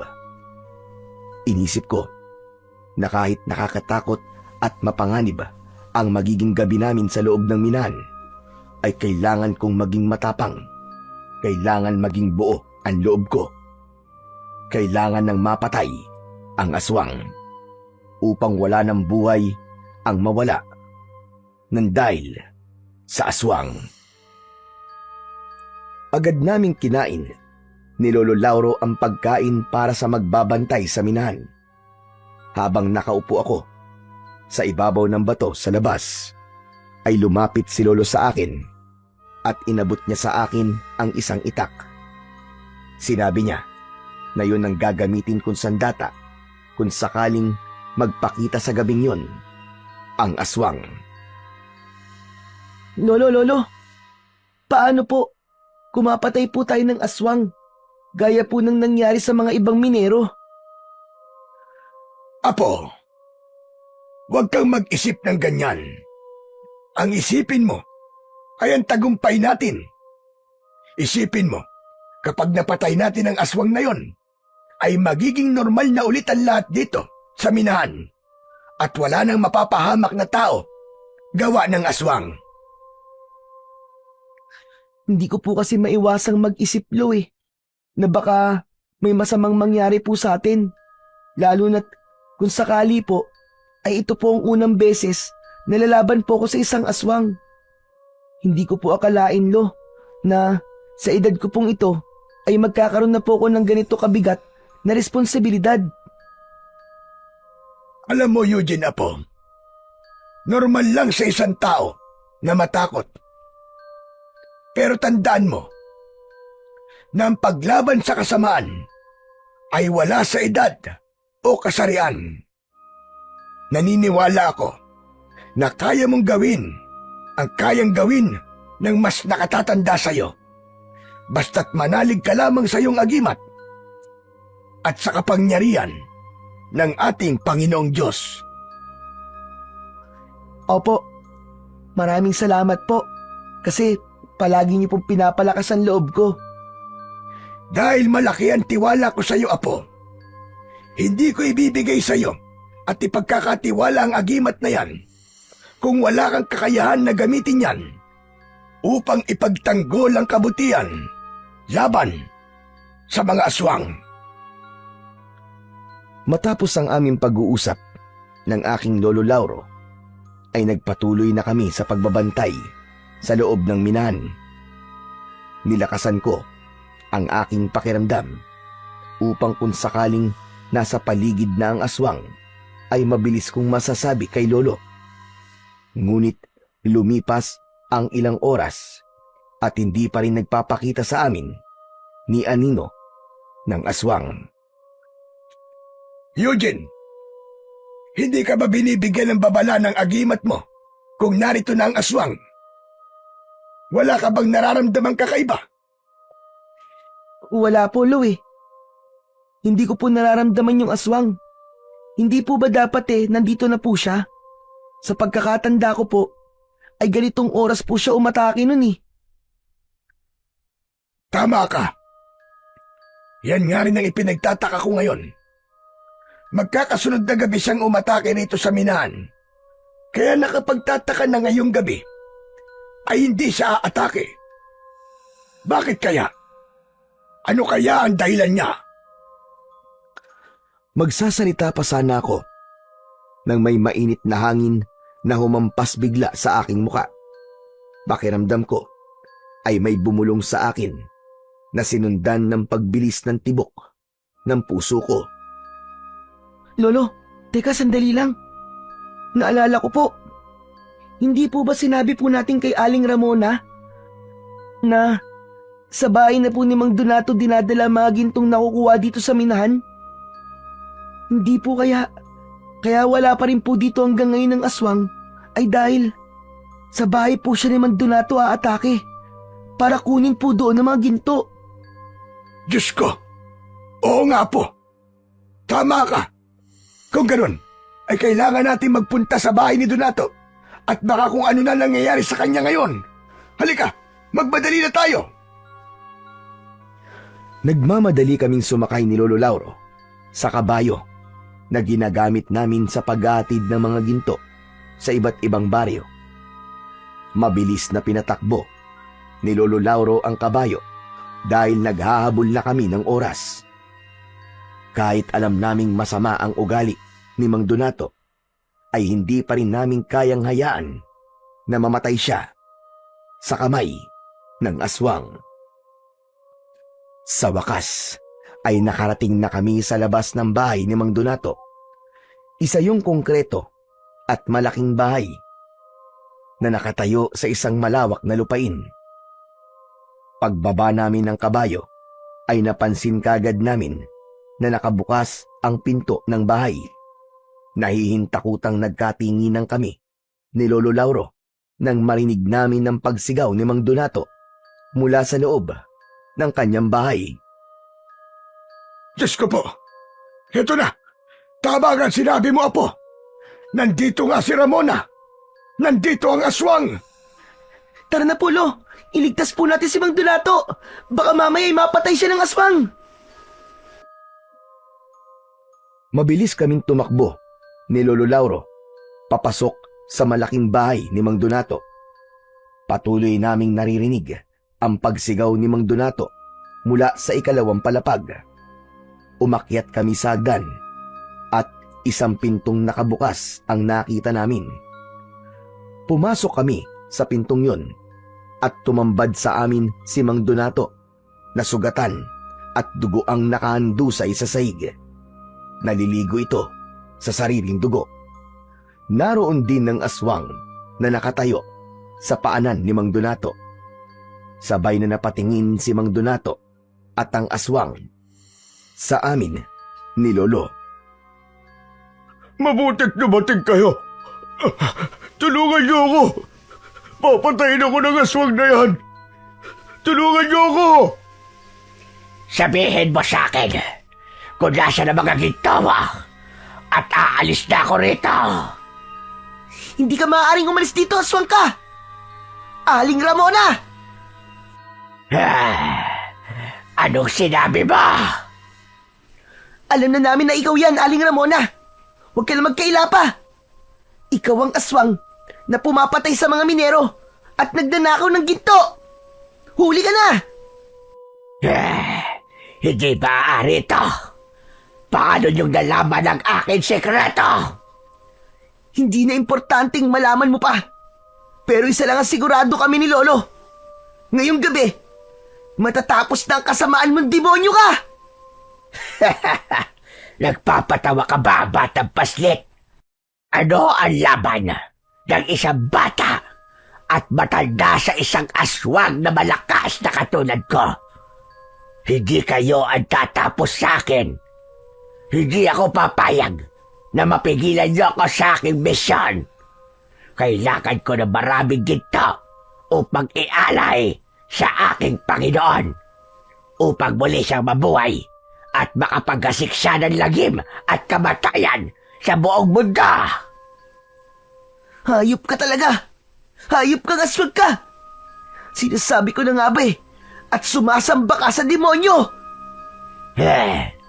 Bibigyan ko pa kayo ng pagkakataon. Umalis na kayong dalawa. Kung ayaw ninyong madamay, ang mga ginto lang ang kailangan ko. Pagkatapos sabihin niyo ng aswang, ay maigpit kong hinawakan ng agimat na nakasabit sa akin leeg. Tumingin ako kay Lolo Lauro at nang tumango siya, ay alam kong yun na ang hudyat upang labanan ko ang aswang. Diretso kong tinignan ng aswang na si Aling Ramona. Alam ko na sa mga sandaling yon ay ginagabayan ako ng kapangyarihan ng agimat. Hindi na ako nagdalawang isip na suguri ng aswang habang hawak ko ang matalas na itak. Malakas na sumigaw ang aswang at sumalubong yun sa akin. Labis akong namangha nang maramdaman ko na parabang may kung anong enerhiya ang kumukontrol sa aking katawan. Parang ginabayan ako nun sa kung ano ang dapat kong gawin. Bago pa tuluyang makalapit ang aswang sa akin, ay gumulong ako sa sahig. Nilagpasan ko ang aswang na si Aling Ramona at napunta ako sa kanyang likuran. Mabilis akong tumayo at nang humarap sa akin ang nakakakilabot na aswang, ay agad ko siyang sinaksak sa kanyang tiyan. Nagsimula ng gumapang si Mang Donato palapit kay Lolo Lauro, hanggang sa malakas kong itinulak ang aswang at natumba siya sa ibabaw ng nakadapang si Mang Donato. Aray ko! Aray! Bakit naman sa dinabi namin na pwedeng bagsakan, ay sa akin ka pa bumagsak? Sinunggaban ng aswang si Mang Donato at ginawa nitong biyag si Mang Donato. Tinapat ng aswang ang matutulis nitong mga kuko sa leeg niya. Sige! Sige! Subukan mo lumapit dahil papatayin ko ang lalaking ito. Ang gusto ko lang ay ang mga ginto. Nasaan ang ginto? Ibigay niyo sa akin ang mga ginto. Kailangan niyang mabuhay ang aking Panginoon. Ibigay niyo sa akin ang mga ginto. Tama na! Tama na, Aling Ramona! Hindi na tama itong ginagawa mo! Sa kagustuhan mong buhay na sinasabi mong Panginoon mo, ay nagagawa mo ng pumatay ng mga inosenteng buhay! Napansin ko na wala na si Lolo Lauro sa silid na yon. Hindi ko na malayan ang kanyang pag-alis, kaya hindi ko alam kung saan siya nagpunta. Hanggang sa bumalik si Lolo na may dalang isang malaking bag. Ramona! Tumingin ka rito! Hindi ba't hinahanap mo mga ginto? Heto! Heto mga gintong hinahanap mo! Biglang itinaktak ni Lolo Lauro sa sahig ang mga gintong nasa loob ng bag. Iba't iba ang sukat. Kumalat yun sa sahig. Hindi! Anong ginawa mo? Anong ginawa mo, Lauro? Ang mga ginto ko! Sa wakas, sigurado ako na sapat na ang napakaraming ginto na yan upang mabuhay na ng tuluyan ang aking Panginoon, ang Panginoon ng kadiliman. Marahas na binitiwan ng aswang si Mang Donato. Akala mo ay isa yung gutom na hayop na tumakbo papunta sa mga gintong nakakalat sa sahig. Hindi malaman ng aswang kung paano dadalhin ang mga ginto sa sobrang dami ng mga yon. Nagtama ang mga mata namin ni Lolo Lauro. Kahit wala siyang sinabi, ay alam ko ang ibig niyang sabihin.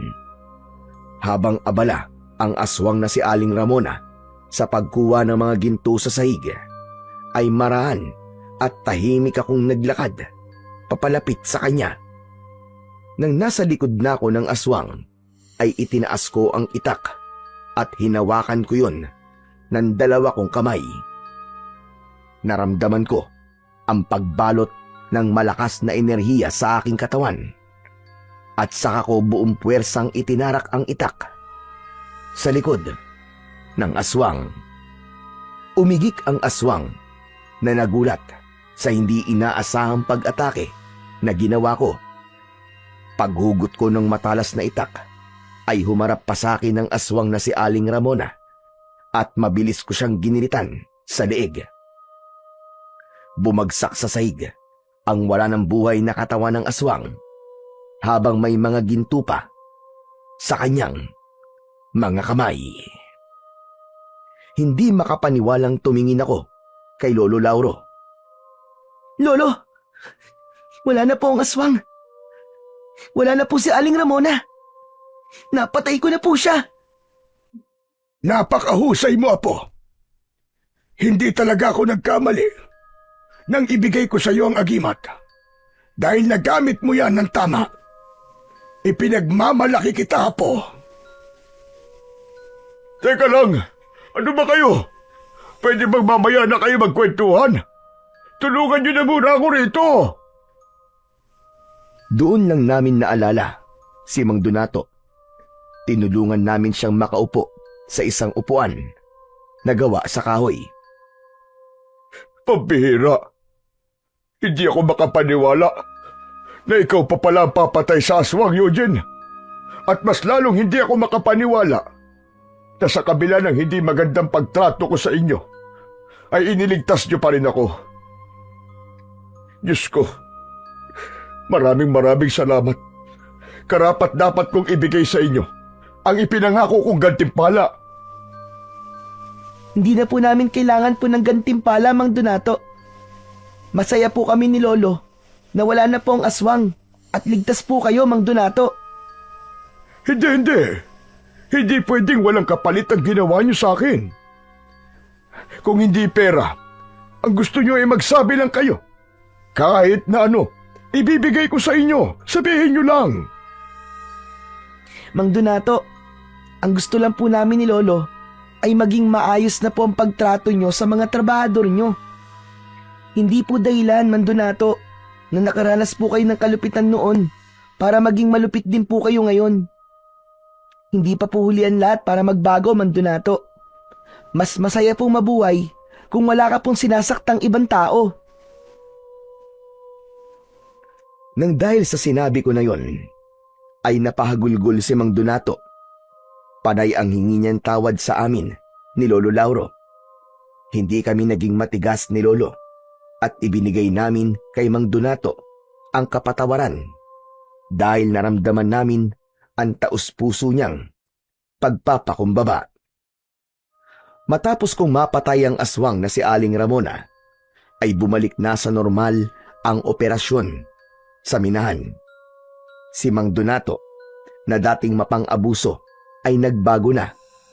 Naging mabait na siya sa mga trabahador at itinuring kaming parang pamilya. Binabayaran pa niya ang utang namin ni Lolo Lauro sa bangko bilang pasasalamat sa ginawa namin. Sa tulong niya, nakapagsimula kami ng maliit na negosyo habang patuloy pa rin kaming tumutulong sa mga minero. Isang araw, ibinaon namin ni Lolo sa lupa ang ribulto ni Aling Ramona kasama ang mga ginto. Alam naming yun ang tanging paraan para tuluyan ng mapigilan ang pagkakabuhay ng Panginoon ni Aling Ramona. Ipinagpatuloy ko pa rin ang pagsasanay sa paggamit ng agimat. Alam kong darating ang araw na kakailanganin ko ulit makipaglaban. At sa lahat ng nangyari, natutunan ko na hindi sukatan ng edad para maging bayani dahil ang mahalaga sa lahat ay ang tapang na lumaban para sa kabutihan at katarungan.